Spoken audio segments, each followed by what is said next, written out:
tema yang kita bicarakan tentang keuangan partai politik ini atau bagaimana menyiasati biaya politik ini, sebenarnya itu adalah isu kelembagaan dari partai politik. Gitu.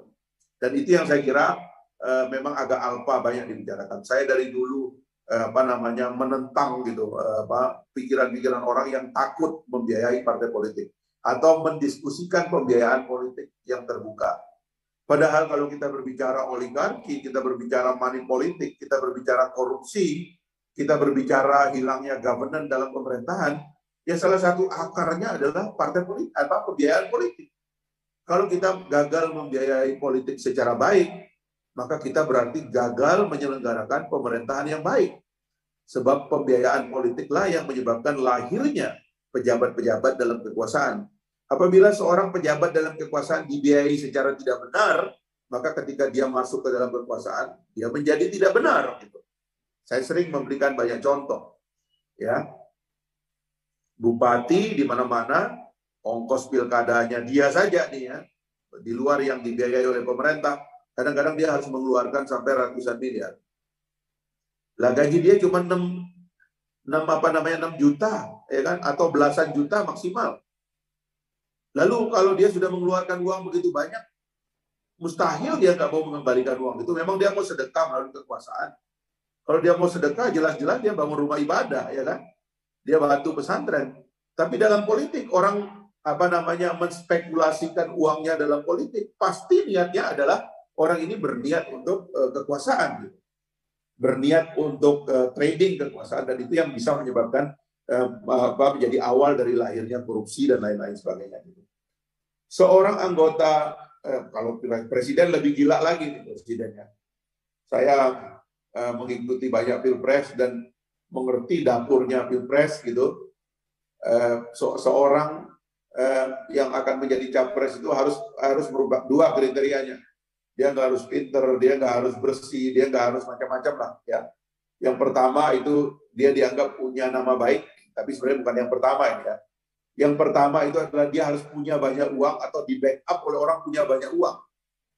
Karena yang kedua itu soal citra dan sebagainya itu belakangan itu. Tapi yang penting nih punya uang apa tidak gitu. Itu sebabnya kalau nanti musim pilpres orang tuh nyarinya bukan yang siapa yang idenya paling hebat, siapa yang pemikirannya paling memberikan solusi kepada keadaan. Tapi yang dicari terlebih dahulu adalah siapa yang didukung oleh orang yang banyak uang atau dianya banyak uang. Pilkada begitu dan lain-lainnya begitu. Itu sebabnya kemudian secara sadar atau tidak sadar, sistem politik kita itu kemasukan banyak sekali sumber-sumber keuangan yang subhat itu tadi, ya.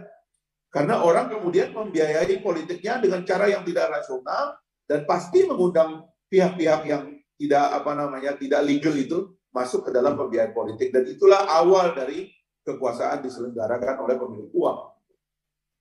Nah, yang ketiga anggota dewan adalah pengalaman saya ya ada sekitar 3 periode. Memang sistem keuangannya nggak jelas.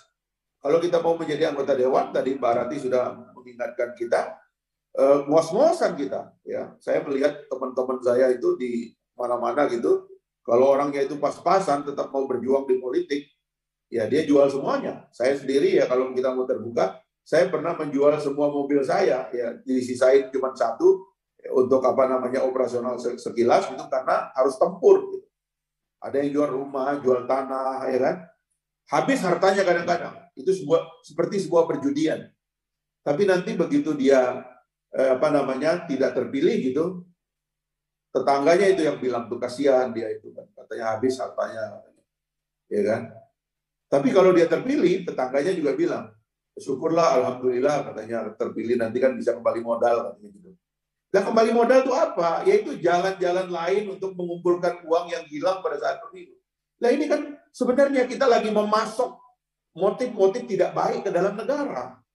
Karena itu tadi kita tidak pernah mengatur sistem pembiayaan politik yang baik. Nah, itu sebabnya saya terus-menerus menggaungkan keharusan kita untuk mengelola atau membiayai politik secara baik. Sebab saya lihat di seluruh dunia negara yang beres sistem politiknya dan bebas korupsi dan sebagainya itu karena pembiayaan politiknya yang ditata dan dikelola secara baik. Di kita ini ada peraturan-peraturan pemerintah yang Pembiayaan politik itu dinego-negokan begitu. Sekian, sekian, sambil tidak terlalu diatur secara akurat. Saya melihat di dunia ini ada 3 caranya, 2 atau 3 cara lah. Tapi pada dasarnya pada semua sistem itu, orang berkesimpulan bahwa politik tidak boleh dibiayai secara pribadi.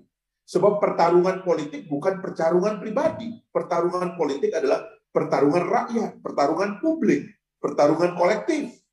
Itu sebabnya membiayai politik itu tidak boleh pakai uang pribadi.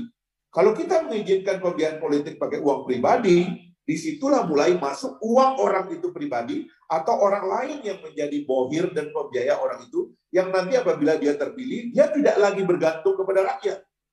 Dia bergantung kepada orang-orang tertentu. Bahkan saya tidak setuju karena banyak partai yang mengumumkan nanti caleg-calegnya dibiayai oleh partai. Itu menurut saya juga salah. Karena nanti kemudian partai politik mengambil alih kepemilikan terhadap diri seorang pejabat publik. Karena dia adalah pejabat petugas partai, dia merasa dibiayai oleh partai, akhirnya orang itu tidak lagi peduli dengan rakyat, yang dia pedulikan adalah komando dari partainya. Dalam prinsip demokrasi itu tetap juga merupakan problem. Karena kita mau adalah demokrasi itu kan prinsipnya adalah rakyat.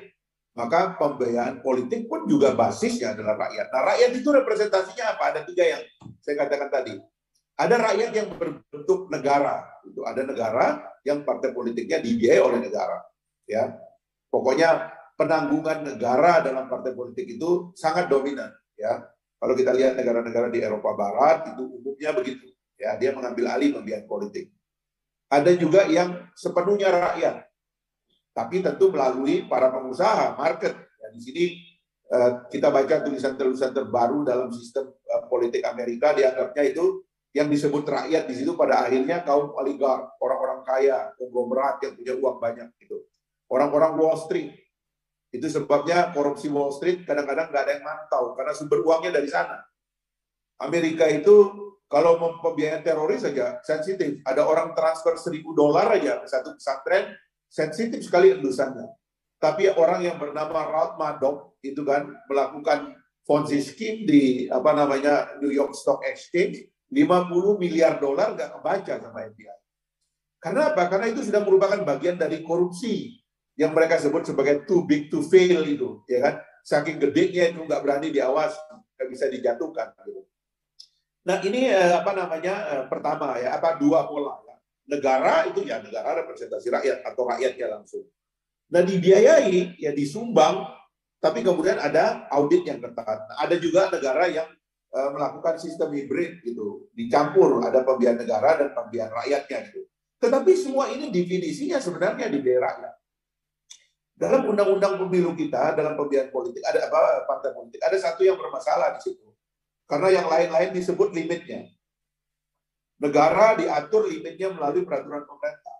Swasta dan rakyat diatur melalui berapa boleh individu dan berapa boleh korporasi. Kalau tidak salah maksimal individu 1 miliar, maksimal korporasi 7 miliar. Tapi di situ ada yang disebut para pengurus, yang limitnya nggak disebut. Itulah sebabnya kemudian sering pembiayaan politik itu masuk melalui pengurus dalam jumlah yang unlimited. Dan itu yang menyebabkan nanti kemudian pengurus dan pimpinan parpol akhirnya tidak bisa menjaga diri hubungan mereka dengan para pemilik modal. Nah, di situ ada masih problem. Intinya itu banyak ketidakjelasan yang harus kita perbaiki ke depan. Jadi nanti saya nggak tahu, mungkin ada di antara kita yang expert dalam bidang pembiayaan politik ya, sehingga kita bisa mengajukan draft yang lebih rigid gitu ya tentang bagaimana kita membiayai politik sehingga korupsi atau mal praktek dalam politik itu bisa kita tangkap dari ujung ke ujung, mulai dari proses pembiayaannya sampai pada proses pembelanjaannya ya, sehingga kemudian lahirlah partai politik yang sehat ya, yang baik gitu kan, yang mentradisikan governance di dalam pengelolaan lembaga politiknya, sehingga kemudian dia dapat menjadi harapan bagi perbaikan negara ya, sebab selain dia mengintroduksi pikiran-pikiran untuk mengelola negara, tapi juga dia akan mengirim ribuan pejabat publik yang masuk negara dan harusnya mereka komit dengan sistem pembiayaan politik yang menyebabkan penyelenggaraan negara itu bersih, ya. Di Indonesia sekarang menurut saya kita sudah mengalami semacam keterjebakan, gitu. Sehingga partai politik sendiri bingung bagaimana cara mereka membiayai politik. Waktu KPK beroperasi, karena basis dari operasi KPK itu mengintip, hampir tidak ada klaster politisi yang tidak ditangkap. Dan disitulah menyebabkan lahirnya pandangan atau pesimisme umum bahwa nggak ada lagi politisi itu yang tidak ditangkap. Baru-baru ini ada seorang anggota DPR dengan bupati yang merupakan istrinya itu ditangkap. Orang itu keluarga pesantren dan kiai besar sebenarnya. Jadi yang rusak tuh banyak gitu. Gara-gara kita gagal melakukan pembiayaan politik ini, yang rusak tuh banyak betul gitu. Ya, tokoh-tokoh rusak, para pemimpin rusak, dan inilah yang menciptakan pesimisme umum. Nah, Partai Gelombang Rakyat Indonesia insya Allah ingin hadir menjadi yang membuat kita memutus lingkaran setan dari pembiayaan politik ini yang nanti melahirkan politik yang korup, ya, oligarki dan bahkan juga feudalisme yang berkembang, ya, sehingga kita menjawab pertanyaan bagaimana kita mengembalikan politik dan partai politik sebagai harapan dari masa depan rakyat. Kalau kita sudah berhasil meyakinkan bahwa partai politik adalah harapan, maka insya Allah ya partisipasi masyarakat akan meningkat, ya followership akan meningkat, panggung negara itu akan banyak penggemarnya, panggung politik akan banyak penggemarnya. Sekarang ini panggung politik menuai pesimisme yang luar biasa. Itu tidak harus ditemukan akarnya, dan Partai Gelora ingin menemukan akarnya sehingga kita merencanakan atau mencanangkan reform dari perbaikan negara melalui perbaikan partai politik.